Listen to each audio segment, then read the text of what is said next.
ફાગણ સુદ પૂનમ એટલે કે હોળીનો તહેવાર નજીક જ છે.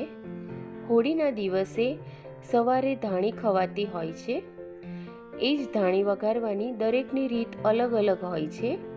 હું પણ આજે માર્કેટમાંથી ધાણી લઈ આવી. આ ધાણી જુવારમાંથી બનેલી હોય છે અને હોળીના તહેવાર પર જ મળે છે, ત્યાર પછી મળતી નથી. જુવારની ધાણીને પહેલાં તો ચાળી લેવાની, જેથી કચરો દૂર થાય, અને પછી જ એને વઘારશું. આખી જુવારમાંથી ધાણી બનાવવી હોય ને ત્યારે એને મીઠું અને રેતીમાં શેકવામાં આવે છે. ચાળવાથી આ બધી જ વસ્તુઓ દૂર થઈ જાય છે. ધાણીને વઘારવા માટે પેનમાં ઘી એડ કરીશું અને થોડું તેલ પણ એડ કરશું. બંને ગરમ થાય ને પછી 2 ચમચી દાળિયા એડ કરવાના અને એને સોતે કરીશું. દાળિયા કે ચણા એ કફનું શમન કરે છે. 8 થી 10 કડી લીમડાના પાન એડ કરીશું. હિંગ અને થોડી હળદર પણ એડ કરવાની અને એને સોતે કરીશું. ગેસની ફ્લેમ એકદમ સ્લો રાખીને કરશું, નહીતર બધા મસાલા બળી જાય. મરચાંનો મસાલો પણ એડ કરીશું અને એને પણ સોતે કરીશું.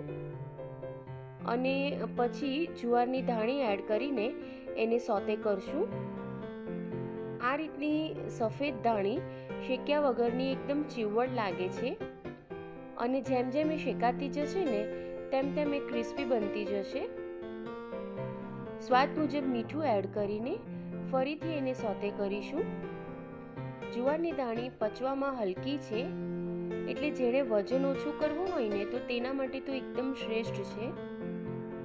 જે લોકો પિત્ત પ્રકૃતિના હોય, જેને એસિડિટીનો પ્રોબ્લેમ હોય કે યુરિનમાં બળતરા થતા હોય, તો એમણે તો આ જુવારની ધાણી જરૂરથી ખાવી જ જોઈએ. સાંજે હળવી ભૂખ હોય ત્યારે પણ વઘારેલી ધાણી ખાવી સારી છે, કારણ કે તે શરદી અને કફમાં પણ રાહત આપે છે. આખા દિવસમાં કોઈ પણ સમયે તમે ધાણી ખાઈ શકો, પણ ધાણી ખાવાનો ઉત્તમ સમય તો સવારનો જ છે. એટલે હોળીને દિવસે પણ તમે જોશો તો સવારે જ ધાણી ખવાય છે. સાંજે હોળીની પૂજામાં પણ ખજૂર, કેરીના મરવા, ધાણી ચણા, નાળિયેર હોમાય છે. એટલે ધાણી ખાવા પાછળનું ધાર્મિક મહત્વ પણ છે. ધાણી દરેકે ખાવી જ જોઈએ. તમે જોઈ શકો છો કે ધાણી સારી રીતે શેકાઈને ક્રિસ્પી થઈ ગઈ છે. તો હવે ગેસની ફ્લેમ બંધ કરીને ધાણીને સાઈડ પર મૂકીશું. ધાણીની અંદર એડ કરવા માટે પાપડને રોસ્ટ કરીશું. પાપડ કે ચોખામાંથી બનેલી પાપડીને રોસ્ટ કરીને કે પછી ફ્રાય કરીને ધાણીમાં ક્રશ કરીને ઉમેરવાની. મરચાંના પાપડનો યુઝ કર્યો છે. મરીવાળા પાપડ, મરચાંના પાપડ કે પછી લસણના પાપડનો પણ તમે યુઝ કરી શકો. આટલી ધાણીમાં 2 પાપડને શેકીને ક્રશ કરીને એડ કરેલા છે.